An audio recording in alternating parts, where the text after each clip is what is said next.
J'en conviens, Jean aime beaucoup convenir, il faut dire.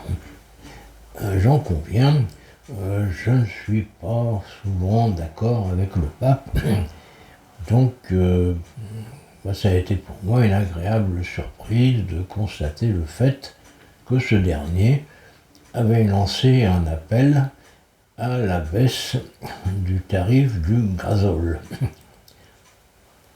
Oui, il a appelé ça un appel à la paix.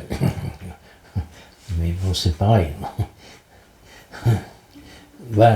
Entièrement d'accord, sa sainteté, votre sainteté. Oui, ça serait bien que le gazole redevienne accessible. C'est quand même ça qui nous intéresse dans l'affaire. Hein, les centrales électriques iraniennes, on s'entend pas le coquillard en fait, ou israéliennes, ou émiratis, enfin bon, c'est des pays qu'on n'ira jamais. Pays sauvages, quoi. Ils sont tous fous là-bas. Donc, comme on n'est pas des influenceurs, enfin, sauf moi un peu, mais moi je suis un influenceur normand. Je suis normal, moi. Voilà, donc le pape et moi, on plaide pour une baisse du tarif du baril. Je crois que ça fait 160 litres. Ils sont bizarres, les étrangers. Ils parlent en baril, en gallons. En gallons, je crois que c'est 3 litres 8. Insolite en passant.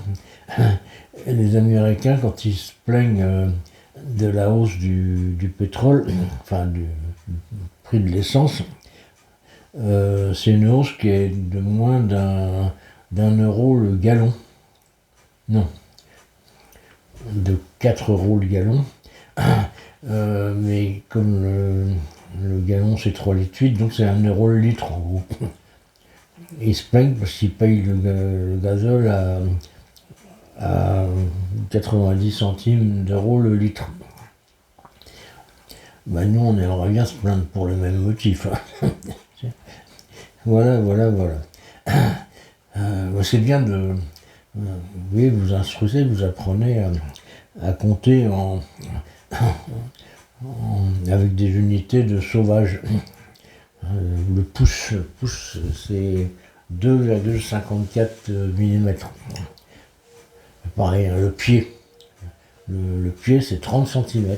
C'est à peu près ça.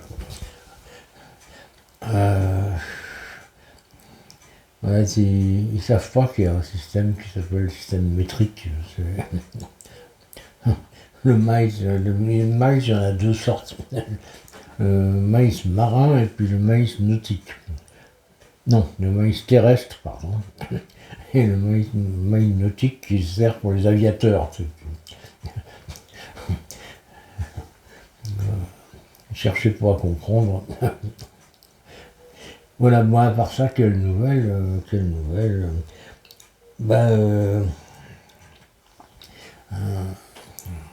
C'est en rapport évidemment avec le prix de l'essence. Les Iraniens et les Américains continuent à se pouiller autour du détroit d'Ormuz. Puisque les Iraniens veulent le bloquer et puis les Américains veulent le bloquer. Oui, les guerres, en général, c'est très con, hein, faut pas oublier. C'est très con. C'est un peu comme la guerre de 14, qui a suivi l'assassinat d'un mec que personne ne connaissait, une sorte d'archiduc, je sais pas quoi, et du coup, 18 millions de morts, boum. Là, ils se battent pour savoir qui est-ce qui va bloquer le détroit d'Ormuz, qui... justement l'endroit où passent tous les pétroliers.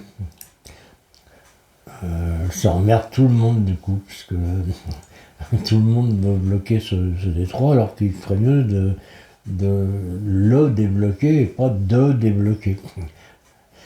Il y a une nuance, il y a une nuance subtile. Mais bon, c'est des guerres, les guerres c'est con. Les gens qui font la guerre c'est con. Si on les oblige et qu'ils acceptent, c'est parce qu'ils sont quand même un peu cons, il faut bien reconnaître.